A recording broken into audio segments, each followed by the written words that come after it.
तो बिहार का सियासी मिजाज पूरी तरह से यू टर्न ले चुका है। एक तरह से कहें तो 24 के चुनाव के लिए बीजेपी की ताकत अब दोगुनी हो गई। लेकिन ये सब अचानक नहीं हुआ है। इस सियासी बदलाव की इनसाइड स्टोरी कुछ और ही है। एक फोन कॉल और पूरी सियासत 360 डिग्री घूम गई। क्या हुआ ऐसा, देखिए इस रिपोर्ट में।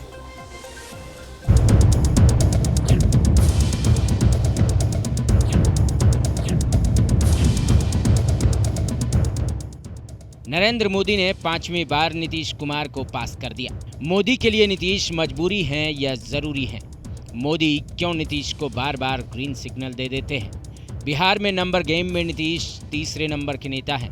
फिर कैसे पलटी मारने के बाद हर बार मुख्यमंत्री बन जाते हैं? प्रतिज्ञान करता हूं कि मैं विधि द्वारा स्थापित भारत के संविधान के प्रति सच्ची श्रद्धा और निष्ठा रखूंगा। एक बार फिर नीतीश के मन में मोदी के लिए निष्ठा पैदा हो गई है। अब मोदी के साथ कदम ताल करते नजर आएंगे, सियासत के नए सोपान गढ़ेंगे। आपको क्या लगता है कि ये सब इतनी आसानी से हो गया होगा कि किसी को भनक तक नहीं लगी? जानकार बताते हैं कि इस सियासी समीकरण को बनने और परवान चढ़ने में 4 महीने का वक्त लगा। मोदी को 400 से ज्यादा, नीतीश को भी फायदा। मोदी का गणित एकदम सटीक है।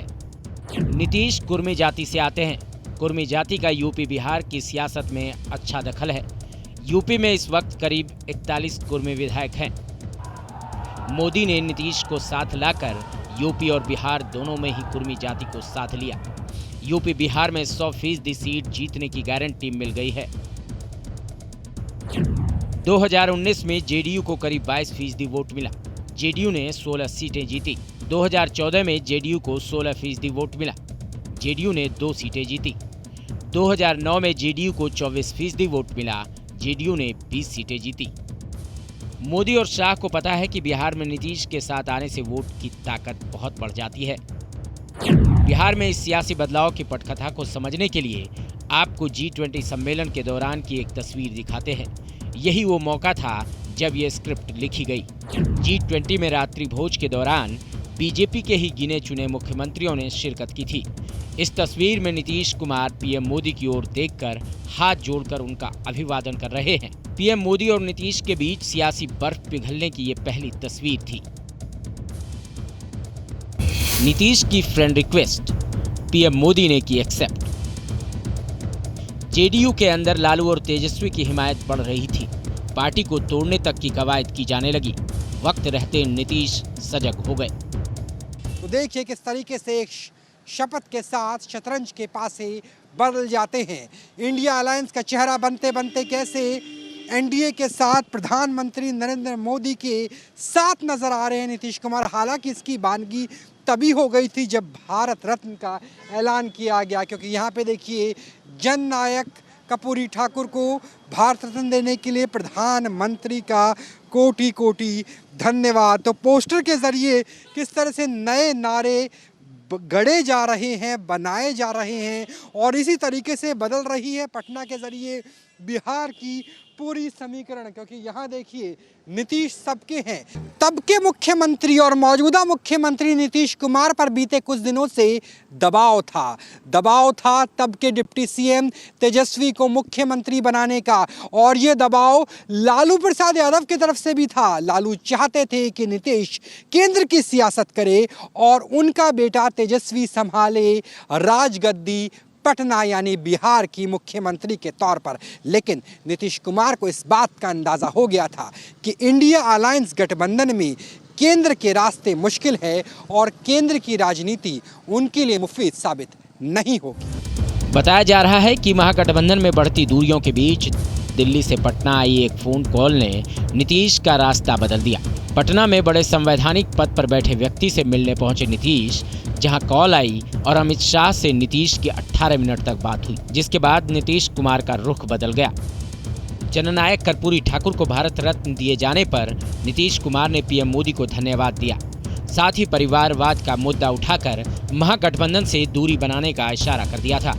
बताया जाता है कि नीतीश को फिर से बीजेपी के करीब लाने में 3 लोगों की अहम भूमिका रही है। एक राज्यसभा उपसभापति हरिवंश नारायण सिंह, दूसरे पूर्व डिप्टी सीएम सुशील मोदी और तीसरे बिहार में संवैधानिक पद पर बैठे एक शख्स। मोदी की रणनीति साफ है, राम लहर के लिए कमंडल वाली पॉलिटिक्स का प्लान बनाया। अब उस पॉलिटिक्स में मंडल का क्रेडिट भी जुड़ गया है। बिहार में एनडीए सरकार की शपथ बहुत बड़ा सियासी टर्निंग पॉइंट है। मकसद साफ है, 2024 में बिहार में बीजेपी का अपना स्ट्राइक रेट 100% करना चाहती है। तभी तो जो 400 का टारगेट सेट किया है वो पूरा होगा। Team news nation. तो देखिए, मुलाकात हुई, बात हुई और बात बन गई। नीतीश का पाला बदलने से बिहार में सियासी घमासान भी मचा हुआ है। कांग्रेस नीतीश कुमार पर लगातार हमलावर है। तो वहीं नीतीश कुमार की पार्टी जेडीयू बिहार में इंडिया गठबंधन टूटने के लिए कांग्रेस को जिम्मेदार ठहरा रही है। कोई तोड़ने की कोशिश नहीं हमने की। 23 तारीख को नीतीश कुमार जी ने बैठक बुलाई पटना में, 18 पार्टियां वहां मौजूद थी। बम्बई में बैठक हुई, बेंगलुरु में बैठक हुई, सभी बैठकों में नीतीश कुमार जी मौजूद थे। उन्हें कोई संकेत नहीं दिया।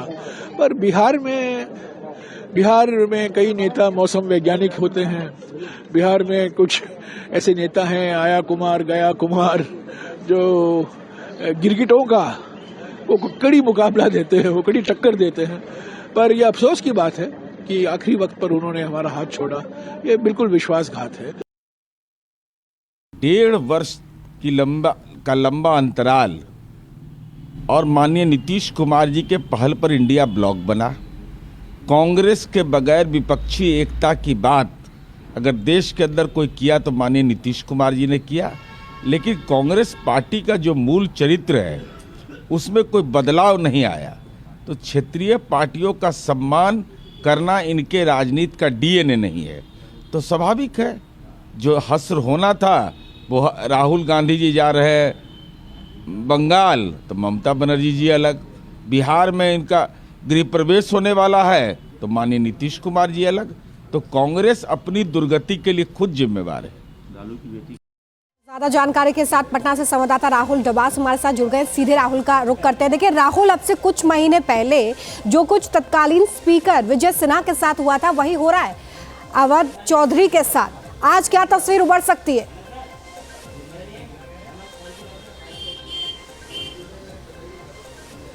देखिए, आज 3 चीज़ें होने वाली है। अगर बिहार की राजनीति से बात करें, जहां मैं मौजूद हूं, मेरे ठीक पीछे सचिवालय है। लगभग 1 घंटे का अंतराल है और उसके बाद 8 मंत्रियों के साथ, जिसमें 2 डिप्टी सीएम भी शामिल है, नीतीश कुमार अपने नए कैबिनेट की पहली बैठक बतौर मुख्यमंत्री तीसरी बार शपथ के बाद इसी 5 साल के अंदर लेने वाले हैं। तो निश्चित तौर से 9वीं बार मुख्यमंत्री बने हैं। कैबिनेट की पहली बैठक होगी और उसमें जो सबसे पहला ऐलान होगा वो विधानसभा के सत्र की तारीख को लेकर होगा। पहले कहा जा रहा था कि 5 फरवरी को बजट आ सकता है, लेकिन अब कोलेशन चेंज हो गया है, गठबंधन बदल गया है।